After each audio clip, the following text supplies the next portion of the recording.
Assalamualaikum warahmatullahi wabarakatuh. Selamat siang dan salam sejahtera.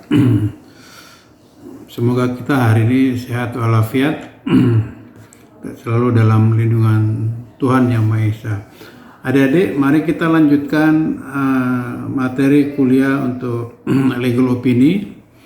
Yang lalu kita sudah membahas apa itu legal opini, dan selanjutnya maka hari ini kita akan membahas lebih detail rangkaian dari cara pembuatan legal opini.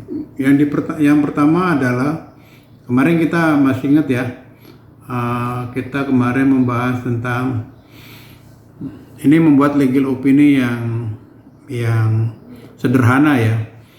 Walaupun sebenarnya dalam pembuatan legal opini itu tidak ada rumusan atau pedoman yang baku. Jadi dibebaskan saja bagaimana seorang konsultan hukum itu membuat legal opini. Kemarin kita sudah membahas apa itu duduk perkara, dasar hukum yang dapat diidentifikasi dan relevan, pendapat hukum, setelah itu kesimpulan, di dalamnya mengenai saran atau rekomendasi. Saya akan jelaskan satu persatu. Apa itu duduk perkaranya? Pada bagian duduk perkara ini atau latar belakang dari permasalahan itu sendiri, yaitu memuat deskripsi singkat tentang latar belakang dari pertanyaan yang diajukan oleh klien atau tugas atau order, pemberian tugas dari perusahaan yang memberikan surat tugas atau surat kuasa kepada kita agar kita membuat legal opini.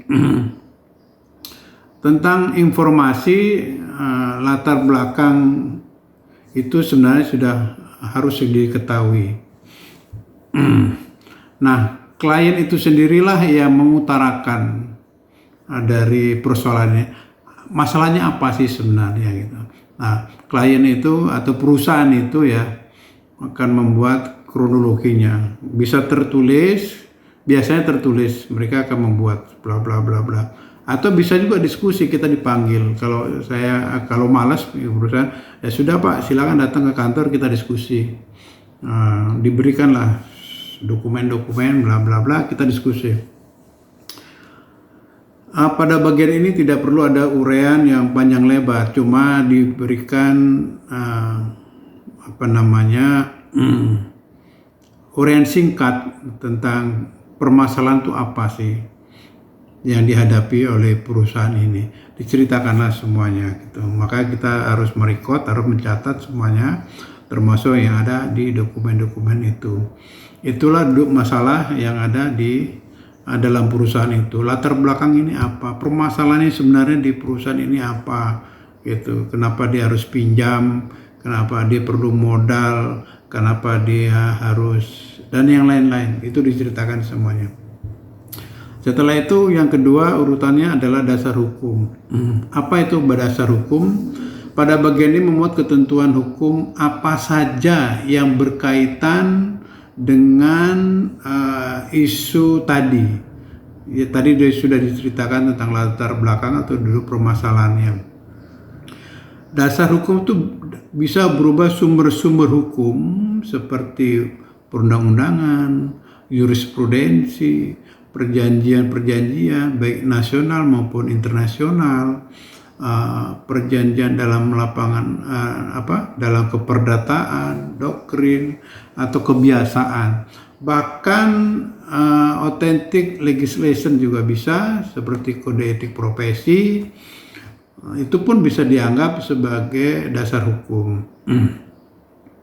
LO harus selektif mencantumkan dasar hukum itu sendiri, sehingga dibutuhkan identifikasi yang cermat mengenai sumber-sumber hukum agar benar-benar relevan dengan isu yang ditanyakan oleh pemberi pekerjaan atau perusahaan yang membutuhkan pendapat hukum.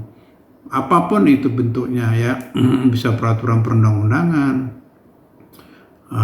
perjanjian-perjanjian, peraturan-peraturan menteri, peraturan di bawahnya terus ada dasar hukum itu.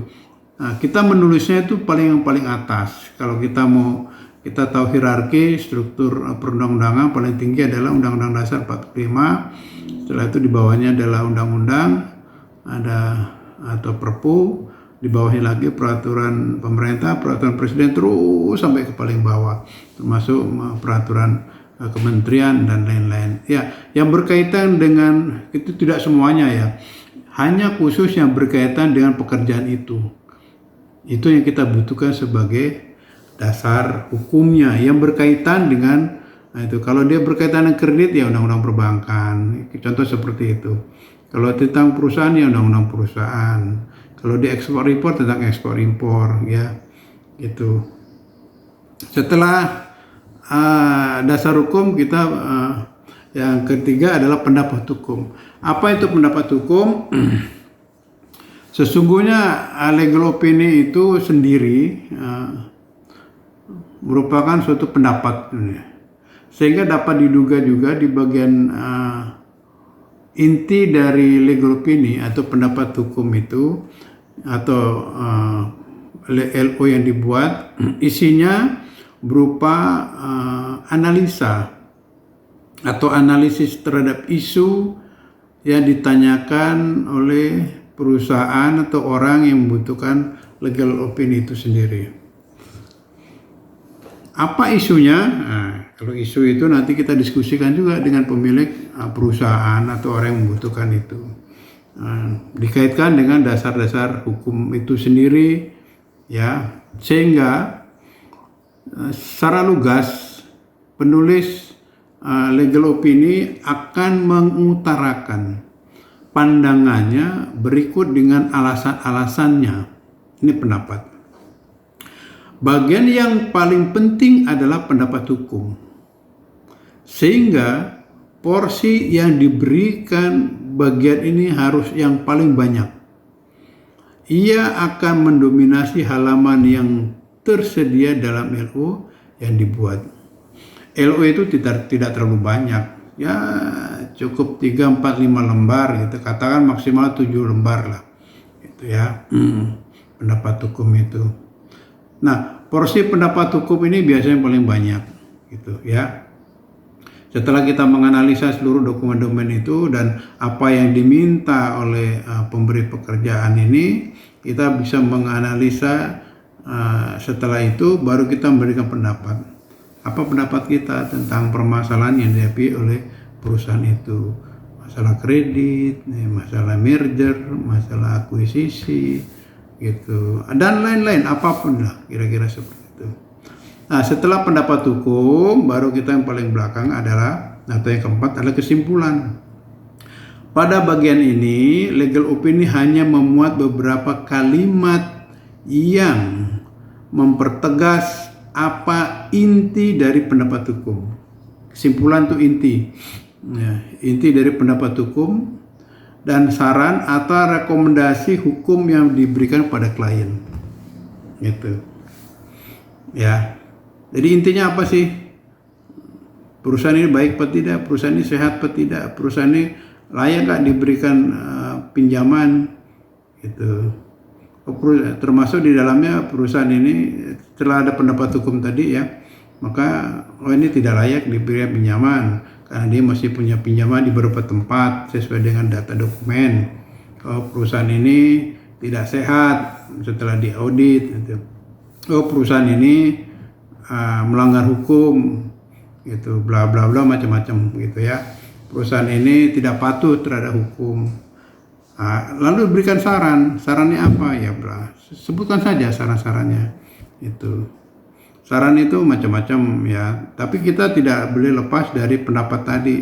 Kalau ini pendapatnya begini, menurut dokumen, terus sarannya apa gitu, disetujui apa tidak gitu, permintaan tadi gitu. Kalau disetujui sarannya ini, kalau tidak disetujui sarannya ini, baru kasih rekomendasi gitu. Apa rekomendasinya? Macam-macam rekomendasi itu, iya atau tidak, bagus atau jelek, kira-kira seperti itu. Baik adik-adik, saya kira itu yang bisa saya berikan pada kuliah hari ini.